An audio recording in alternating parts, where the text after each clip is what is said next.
Hi, I'm Sai, and you're watching Happy Accident Studios, albeit from a completely different angle today. This is me. Hello. I am testing my new table-down camera setup so that I can bring you tutorials. Now today it's not really a tutorial. I thought what I would do just to test the camera setup would be just to take you through my normal sort of everyday creative process and recreate some of the invitations I made for my friend's baby shower. By all means, this is no waste involved here because I actually only made 6 so far. So I don't know how big her guest list is going to be, so I need to really keep moving. So I've got everything out that I need, but you may not see it all at the moment. This is just what's on my Kraft mat. This is just an ordinary A2 cutting mat that I bought in a shop. I think I got it at the Works. If you don't have a Works, you might be able to get one at the Range. I'm talking about UK shops here because I think by now everybody knows where to shop in America, and this is a UK vlog. Anyway, let's get started. I actually started my design idea with some products from Stampin Up. Now, I don't actually sell Stampin Up, and at the moment I don't know terribly many people who do, but you will find one in the UK should you look for one. If you like any of the products I've used today, chances are most of them are from Stampin Up. I have got a new baby set. This one, it's called Sweetest Gift, and this particular one is the cling stamp set, just because I don't like to buy a bunch of wooden blocks for my stamps usually. That was to be the basis of all of my decorations and invitations and things for the party.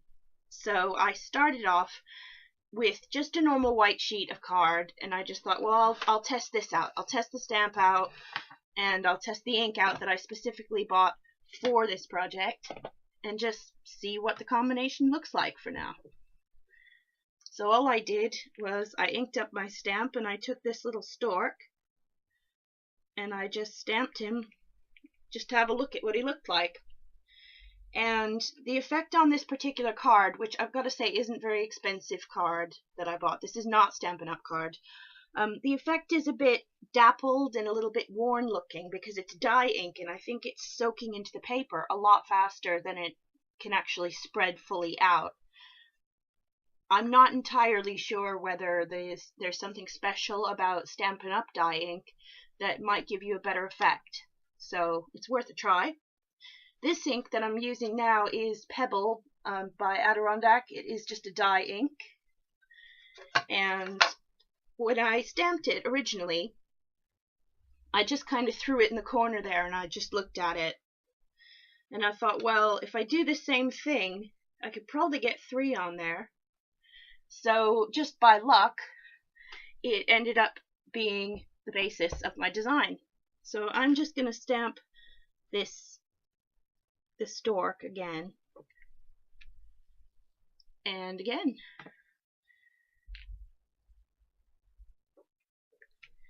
Now what happens when I stamp a bunch of things like that is that I have to work on getting it centered and getting the measurement of the design, and that really does come in a sort of serendipitous form. So what I do is I cover up my ink so it doesn't dry out, and I take my cutting mat and I just have a little look and see if I cut it in a certain place, what measurement will it have.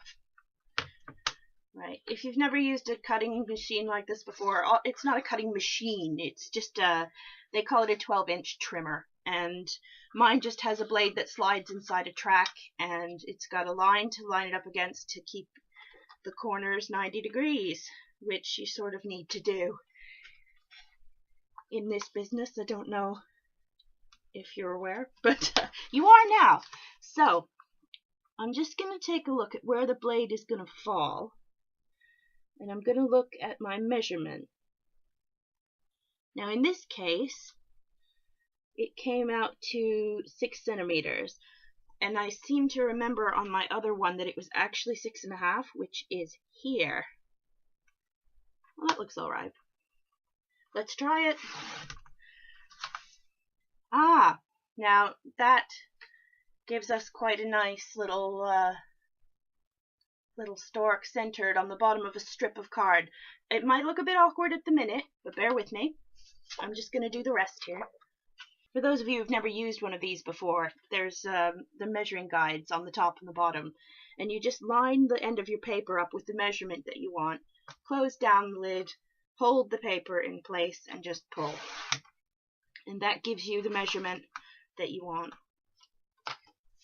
I'm going to do that again, and with the one I've got left, and it's really hard to explain how I do this. Generally, I will eyeball it. Just for the start, just to see where is going to look the best, because obviously this is oriented on the paper in such a way that if I just lob off one side, it might not look in the middle. So I'm just going to move it around a little bit. This is the 6.5 centimeter line, and I'm looking at that thinking that's not going to be quite right. So I am going to move it to the 7 centimeter line.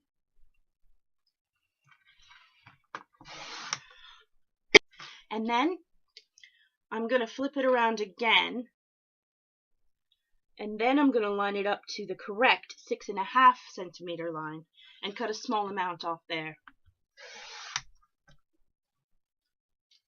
It's all about what it's going to look like when it's cut completely down. And as you go forward in Kraft, you will just sort of work this kind of thing out for yourself. Now, it does look a bit odd, doesn't it, to have what is basically a 295 millimeter strip with a little stork at the bottom. I'm going to now stamp the storks on the other end. And before you ask, yes, I could have cut these pieces of paper in half before I started. Don't ask why I didn't. I honestly don't know. I was sitting in a coffee shop with all my friends. We were talking, and this is just exactly how things happened, which is why I'm doing it this way again, to show you exactly how I came up with all this.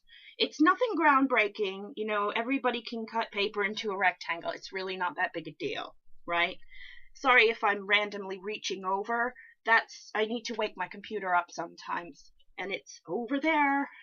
I haven't sorted this out yet. It's all new, right? Okay, so I thought I'd make the ends a little more interesting.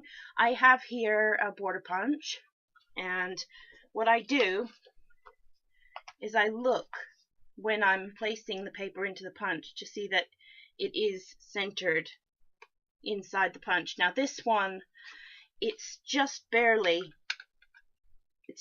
the width of the punch itself, but I think there's a little bit sticking out on both sides. So I am just going to eyeball this and punch it, and then I'm going to do the repeat here. That's a little uneven. And again. I'm not a perfectionist. Can we just get that out of the way now? That would give you a more or less even repeat on the edge. Now, for those of you who haven't used a punch before, there are little foil diagrams here that you would line your existing edge up with to continue your line through, and you just get used to it. And it's a great way to add a nice continuous decorative edge to the bottom of your project, or the side, or the top, and they do have coordinating corner punches in most cases. Right, so I'm just going to do more punching. Sounds very violent, doesn't it? Punch, punch, punch. Okay, so here we are back with our basically 6 pieces here that are still attached of our top layer of the card, which is a stork and a small border. Now, do you remember the measurement that we took of this? It's 6.5 centimeters, right?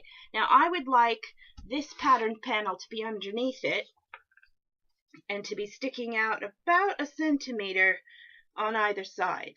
Now that means that I have to add 2 centimeters to the width to make 8.5 centimeters. So I'm going to cut this into 8.5 centimeter wide strips. I'm only going to make 3, so I will have some spare left over. Right, so that's our 3 strips. And I'm not going to bore you with this. I am going to punch the edges of that and we will come back. Random singing while I'm doing my punching, because I'm happy.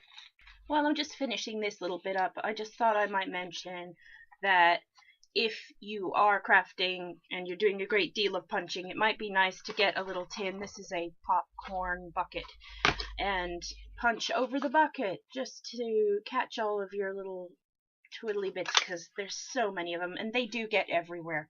Little tip for you there. Okay, punching done, we are back. Right, next thing is positioning. So what I'm going to do is grab my double-sided tape. I am using the double-sided tape because it is cheap and cheerful and it does hold rather well.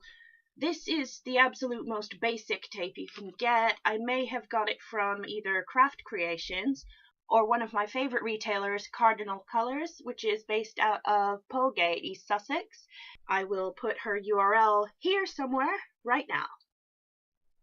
But that's enough of the advertising. Right, double-sided tape. And I know this is... double-sided tape is a real bugbear sometimes with my students because they just can't get to grips with it. And I totally understand it, but you will save money hand over fist if you learn. What I suggest for this particular card, what I did was I took about 3 to 4 inches and I just stuck that on the side because I'm still not entirely sure how big this paper is going to be. So I'm only going to stick down a couple of inches. Well, 3 to 4 inches, not a couple, is it? Right, like that. Now, a good trick that I learned when I was new is to take your backing paper, lift it off at one end, fingernails. If you have trouble, if you don't have long fingernails, best to get a pair of tweezers to do this. What I do is I take this backing tape and I fold it out so it sticks out of the side of the page. And I do that on both sides.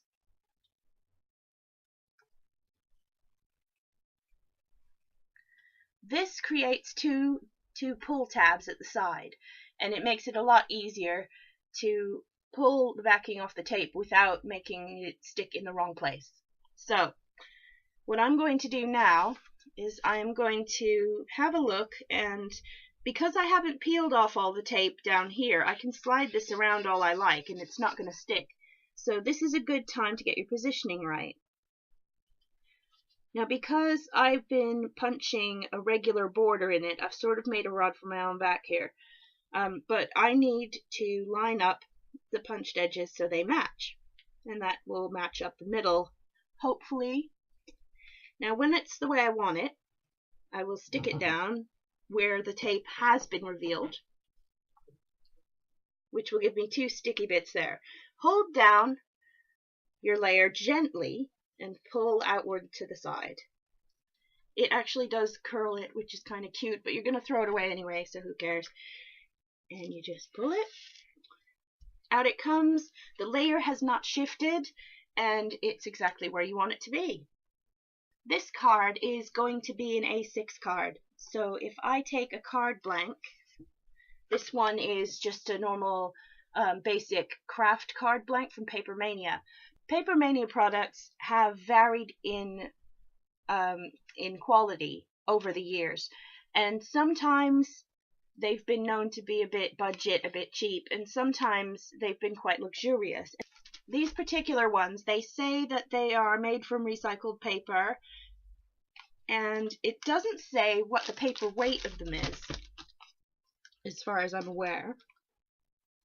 But they really do feel quite sturdy, these ones. So they're in the shops now as I make this video, which is March 2014.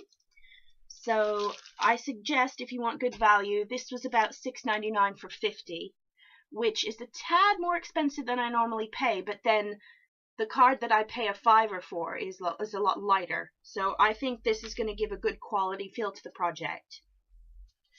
Now, keeping in mind that we've got passengers here. This is the bit that's going to end up on a second card. Let's try and position this to be in an ideal spot on the finished card. It looks fine. Now, there's no measuring involved in this bit. I know a lot of people like to take measurements, and I probably will after I've cut it, but for now, I like it the way it looks like this. So I'm going to just make a notch with my finger here, my fingernail, and you may not be able to see this, but it has left a little bit of a mark. Yeah, there it is. And I'm going to use that mark as a guide when I cut both of these layers together. And keep in mind that I've only used tape up to about there. So that section is taped. You don't want to be running your cutting blade through tape because it will dull it quicker, it will leave adhesive residue on it, and it just will make it quite ineffective, and you'll have to change the blade. Or you'll have to pick at it and clean it with oil. If you do get adhesive on blades, my friends and I have always sworn by tea tree oil to get that out, but please make sure that you have completely dried that off before it comes in contact with any of your fancy expensive paper, because oil does leave a mark. Alright, let's cut. Painless. Quick and painless, right? So, what we've got now is we've got the top layer of our card, which is looking pretty plain at the moment, but bear with. Okay, so we've got that, and we also have left over these two separate pieces. I'm just going to do the same thing with this that I did to the other one. So if you'd like to see the tape trick again, here we go. Right, here's our here's our top layer. Take 3 to 4 inches of tape. This tears really easily. Go for the ones that say easy tear, because otherwise you will end up having to cut it with scissors. There's another tip for you. Same length on the other side.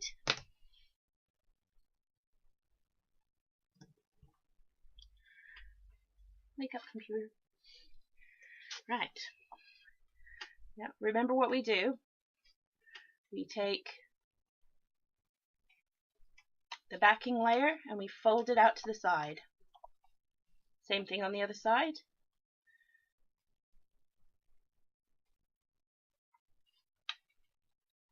Backing layer folded out to the side. Position it the way you like. Hold it down and oh!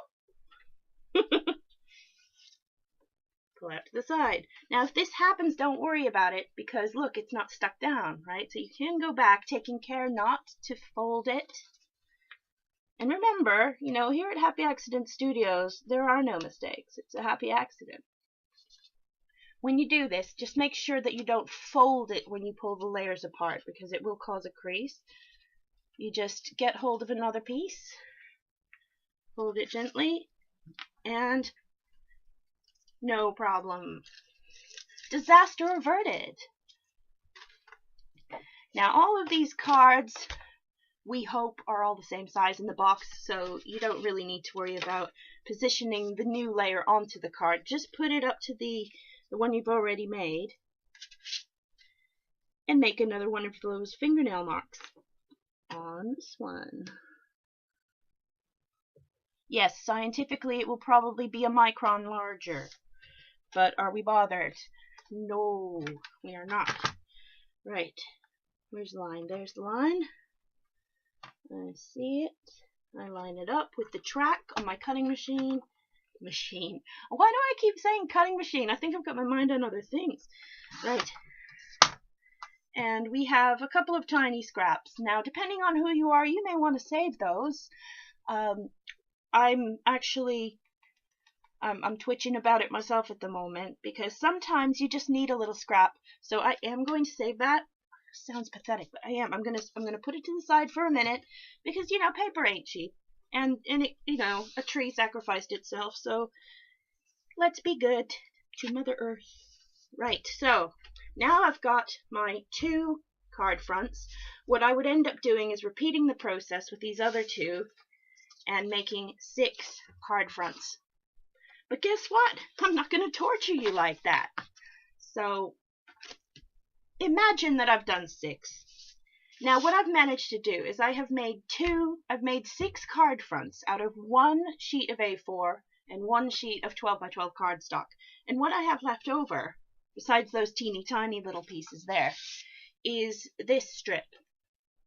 This strip is a double-sided strip, and so I'm going to use the less busy side to make some banners. I'm going to make a small string of 4 banners across the top of the card that says baby. So I need BABY for 6 cards, and I have to get it out of this little strip. So let's stamp. This is a small banner outline stamp, and this is from Stampin' Up, and it was part of their celebration. But as far as I'm aware, either the stamp set or the punch, I'm not sure, one of them is about to join the regular collection of their stamps anyway, so you might be able to get this outside of the celebration event. Who knows? I'm not a consultant, as I said before, but if you can find one, then they would likely be able to tell you whether celebration is still on, if you really like these banners. Just for reference, here's the rest of the set.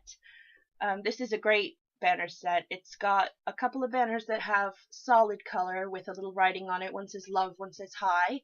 There are chevrons, triangles, dots, stripes, and then you get these small little icons to go inside if you wish, and the little dot outline, and that is the one that I'm using right now. Put that away. Now the punch that comes, well, it doesn't come with it, it's purchased separately. The punch is made to fit exactly the stamp shape and size.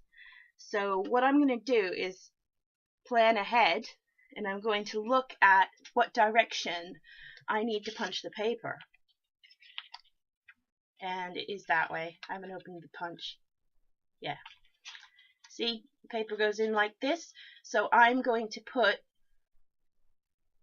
the jagged side of the pennant downwards like that and stamp sideways. Stamp first, then punch.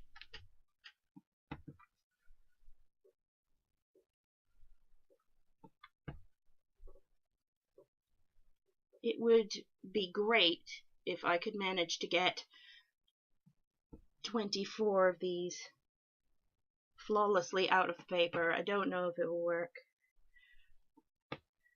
When you're going around with an open middle, you don't want to apply too much pressure on the ink pad, because what happens is a little bit of ink catches in the middle.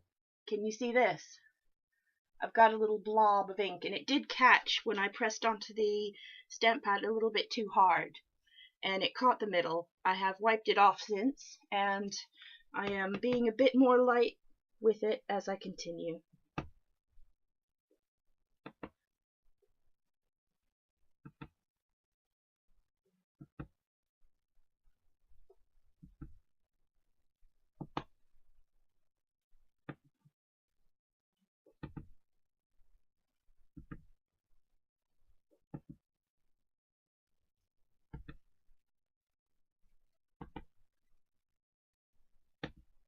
Am I going to make it? 1, 2, 3, 4, 5, 6, 7, 8, 9, 10. Yes, I'm going to make it. Oh, but I need one more. Where am I going to get that? Don't know.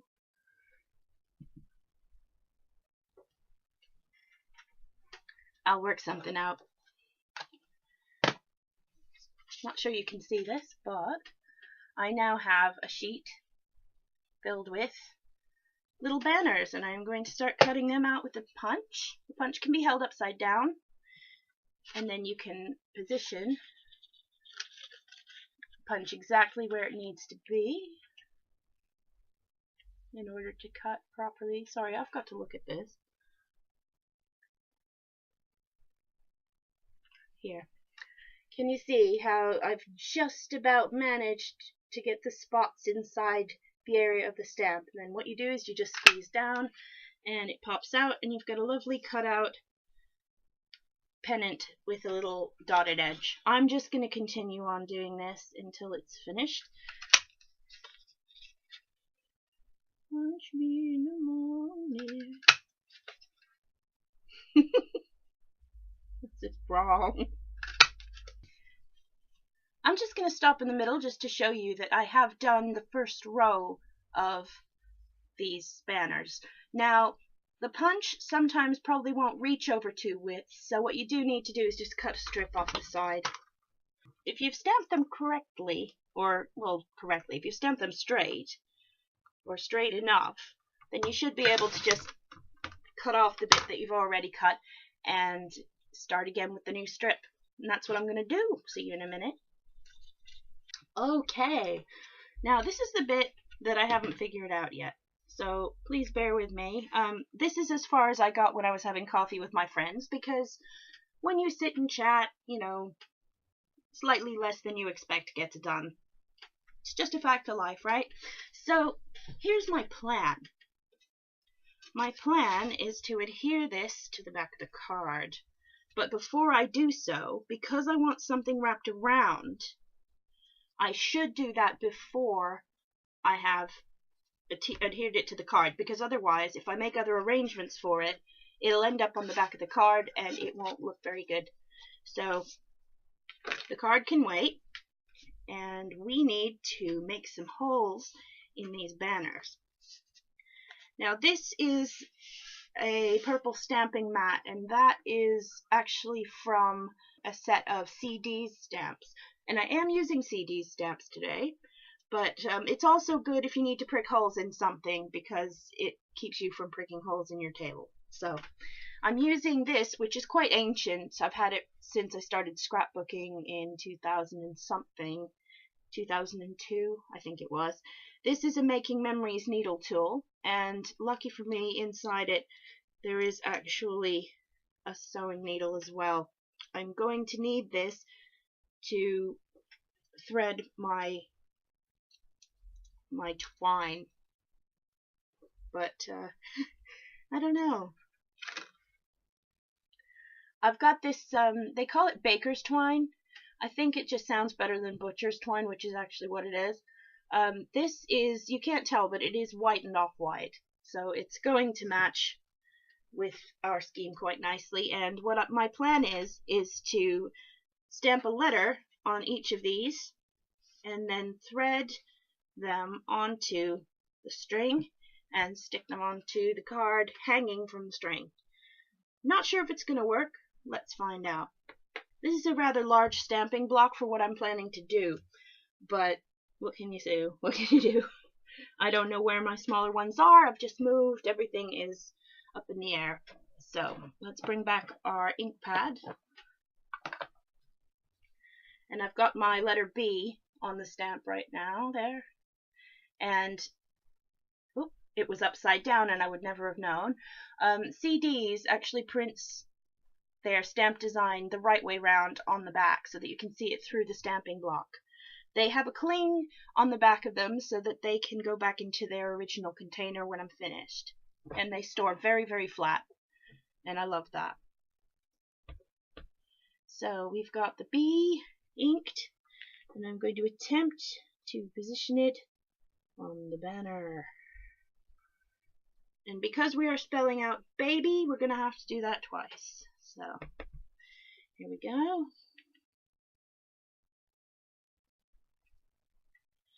We've got 2 B's.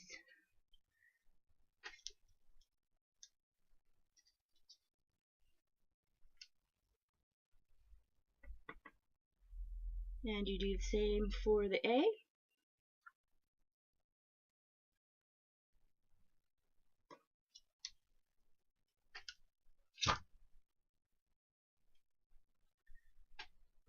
And the Y.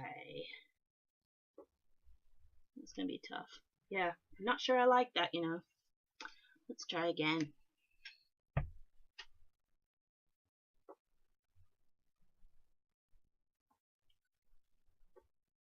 That's better. Right, so we have our small banner letters that say baby.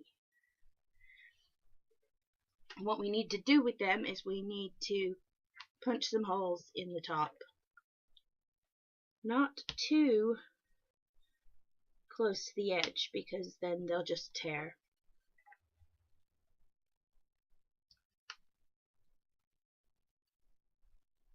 I might be having a change of heart here. It doesn't look like I'm going to be able to use that twine because it's so thick that it is going to go into the corners and it's going to overwhelm the little flags. So we're going to have to put that away and see what else I can find. Oh, that looks nice. Okay, change of plan. Instead of using the baker's twine, we are going to use number 10 crochet thread. This one is an off-white color, which is great, and I'll have to get some more from my storage. This just happened to be sitting. You know what, this is going to be a pain in the rear. Oh my goodness. Okay, I bought some needle threaders and I need to go find them now.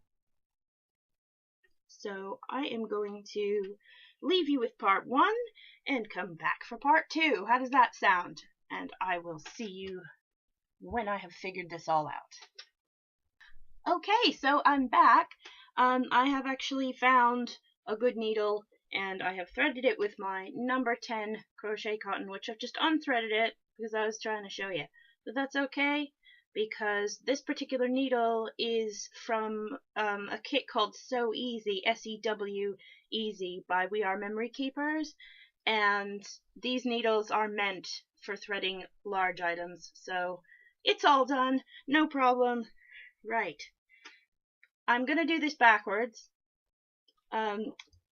because when you're stringing any kind of bunting or banners, there are different ways you can go about it, and I didn't want the string to be at the forefront of things, really. So what I'm going to do is I'm going to put the string forward from the front to the back, and leave a little length for later, and then bring it up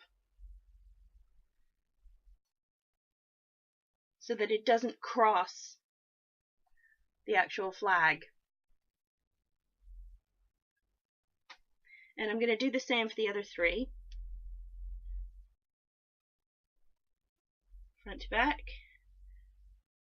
and back to front. Front to back,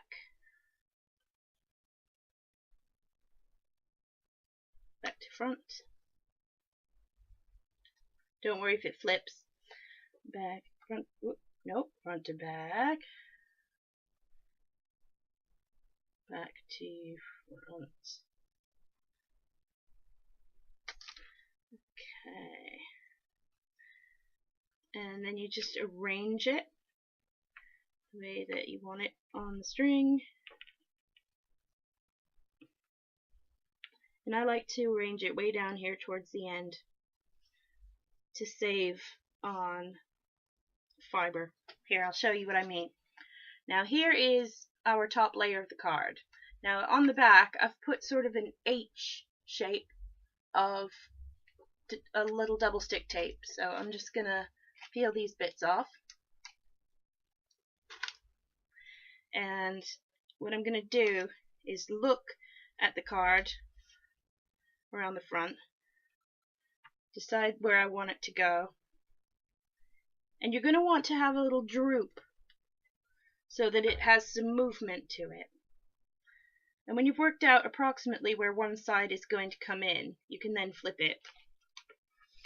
And it is already sticking on that sticky tape.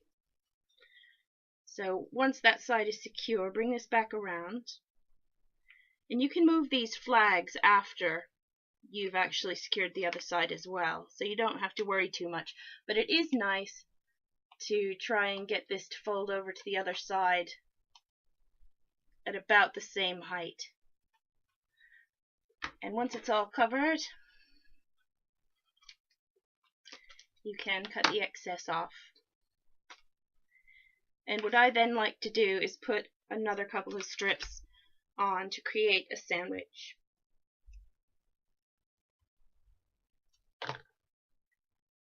Only this time I'm going to go the full length of the panel, because I'm also going to use this tape to adhere it to the card.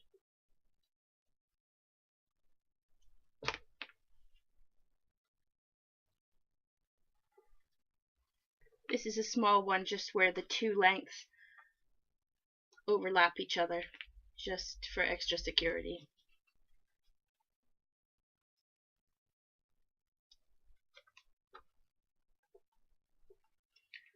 And we'll pull our tape out to the side.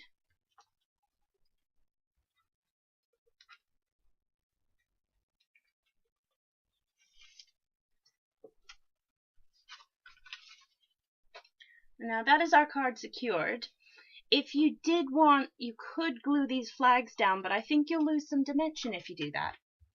So I would tend to leave it, and then it will just sort of flutter when the recipient gets it. And it'll just, adds a little bit of something.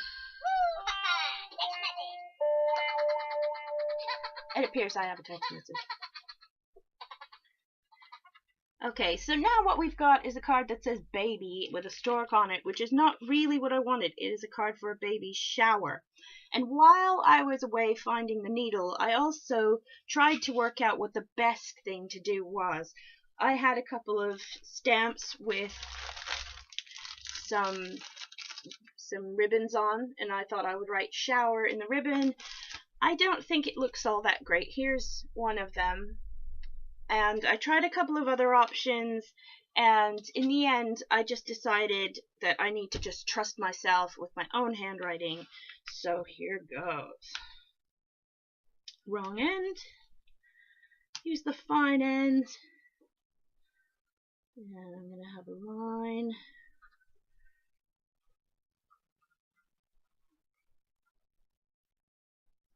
And off to the side.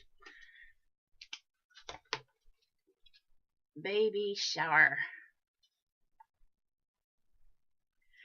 And I think that's probably going to do it for this one card. As I said before, when I started out making them, I ended up making them in batches of 6 because that's how they came off of the sheets of paper. So I'm just going to continue on in this way in multiples of 6 until the guest list has been exhausted. So I'd like to thank you for joining me today, and I hope to bring you more along the baby shower series, and also just in general some more crafting ideas and stuff. If you've got any questions, if you're a beginner crafter and you want to ask anything, please feel free to leave a comment down below.